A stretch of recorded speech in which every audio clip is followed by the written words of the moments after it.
Hey everybody, it's your girl Miss Jennifer and I am back with a new hair tip video. So I've been wearing braids for over the last year, just getting them taken out and redone. And I love them. My hair grows very well. But I do know there are some people out there, who say they don't like to wear braids, it breaks their hair or, whatever reason. So I just wanted to give a few tips for people who want to know how they can maintain healthier natural hair while they are wearing braids as a protective style, because you don't want your protective style to do more damage than the thing you were protecting it from in the first place, right? So my number one tip, everyone probably knows this, but I'm gonna say it. Make sure that your braids are not too tight. Whether you're doing your own braids or someone else is installing the braids for you, you want to make sure that they're not too tight. If the person doing your hair is braiding too tight and you feel that while they are getting done, speak up. Tell them, hey, that's too tight. That's too much tension or whatever. Because at the end of the day, it's your hair. You don't want your hair popping off because you were afraid to say something to someone. And if you are needing to take typically Advil or whatever, days after you had your braids done, that's probably a clear sign that they are too tight. I don't have to do that. I have two different people that I'll go to get my hair braided. I don't have those problems, with them. But if something is off, I don't have a problem telling them. So definitely, number one, make sure that your braid is not too tight. My second tip would be make sure that the braid itself is the right size for the piece of hair that they are using, or your box, or whatever you want to call it. So, when they're installing braids, they take a certain amount of your hair and integrate it with the weave in order to make the braid. However, a person who does not know what they're doing may be using too much hair for the amount of hair you have. And then you have some people who are good braiders, but they just, for whatever reason, I've seen, this happen before with some people. What I mean is this: if this is the size braids you're getting, right? If you're getting this size braid should not be attached to a piece of your hair that's this big. That is way too little. That is too much weight and pressure on a piece of your hair. So you need to make sure that the braids you are getting, that the person who's doing your hair, or you, if you're doing them yourself, make sure that there is enough of your hair to reasonably support the size braid that you're getting. This amount of hair right here should never be linked to a big braid.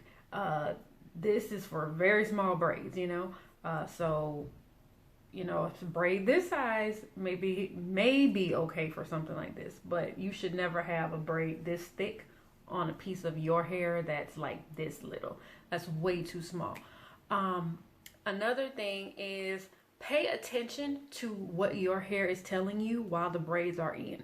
If you start to see around the root of the braid, if you start to see little white things that start to seemingly sprout out, like little pieces of hair that has a lot of white at the tip, that's probably your hair being damaged. If you have the little white bulbs at the tip and these little pieces of hair are starting to spring out and they have white things on them, your hair is dying and being damaged in that braid. You definitely want to get those out as soon as possible. If you are seeing that, more than likely it's too much tension on that part of the hair. My next tip would be watch your edges. Our edges are a lot more sensitive than the rest of our hair. My hair back here can handle a lot more than my hair around the edges can. So that tip I gave before about making sure the amount of hair being used can support the size braid, that is especially important when we are dealing with the edges, because the edges, again, they can't carry as much weight as the rest of our hair can. And a lot of times people think about, well, I've been getting braids for years and, I've always been able to do this. But keep in mind, as we get older, the average person, our hair gets thinner as we age, especially around our edges. So just be mindful, what you were getting done when you were 24, 25, your hair probably has changed when you're 36 or when you're 45. So, be mindful of a lot of the styles and things you used to could do when you were 20, you maybe not be able to do when you're 40 because your hair has changed. So definitely pay attention to that. Pay attention to the quality of your hair before you get these braids done. So another thing that I would say too is how you wear your braids matters. A lot of times people they get their braids and they're pulling them straight up. They're pulling against it. Listen, the direction that your hair is braided affects how you can wear your hair. Okay, so if you got braids that were braided straight across all the way up, you may not want to take your braids and pull them straight up, and it's applying all that tension. That can cause breakage. And this is especially true when they're fresh and they haven't loosened up yet. So pay attention to the pattern, the way the braids are going.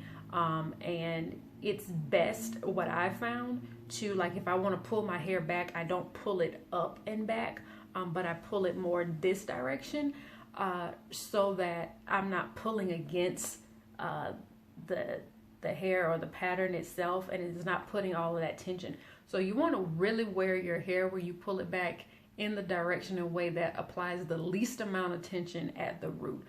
For me, with the way my hair braided, that means kind of doing this, and just do that to keep it out of my face. So I do it this way, and that puts the least amount of tension. And I don't pull the hair tie in the back as tight as it can get. I only put the hair tie on as tight as it needs to be in order to hold the hair in place. So again, make sure you're not, styling your hair in a way that is going to put a lot of tension on it. That doesn't mean you can't pull your hair up, but like I said, just pay attention to the way the pattern your hair is braided on, and is it giving you the most amount of tension when you're pulling it up. If so, you might want to style your hair a different way, and don't pull it too tight. So just notice when your hair has more tension on it, when your braids has more tension. Those are things you want to avoid. And sometimes you can do some of those things, but you don't want to do them when they're super fresh, because that's when you're going to have the most tension, because your hair hasn't, it hasn't started to loosen up. My last tip will be when you're taking your braids out.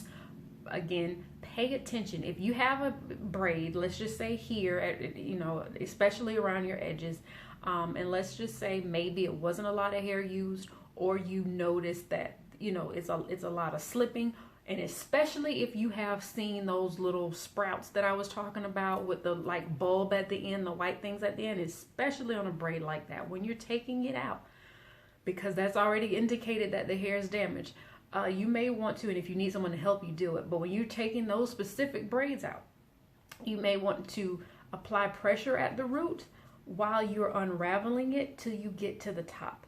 And this is why I say this: if your hair is damaged or not enough hair was used and all of that extra weight has been on your hair all of that time, when you're taking your unbraiding your hair, if that hair is damaged, that hair can pull straight out from the root with that braid. I've seen it happen. So, sometimes, just applying that tension so when it's being unbraided, it's not pulling even more, can help you and save you from losing your hair. So these are just my tips from things that I discovered from seeing other people, from learning, and from personal experience. So hopefully this has helped you and makes you more comfortable with getting braids and how to keep your hair healthy under those braids, so that protective style is actually protecting you. Again, my name is Miss Jennifer. If you haven't subscribed, please do like, subscribe, comment, and until next time, peace.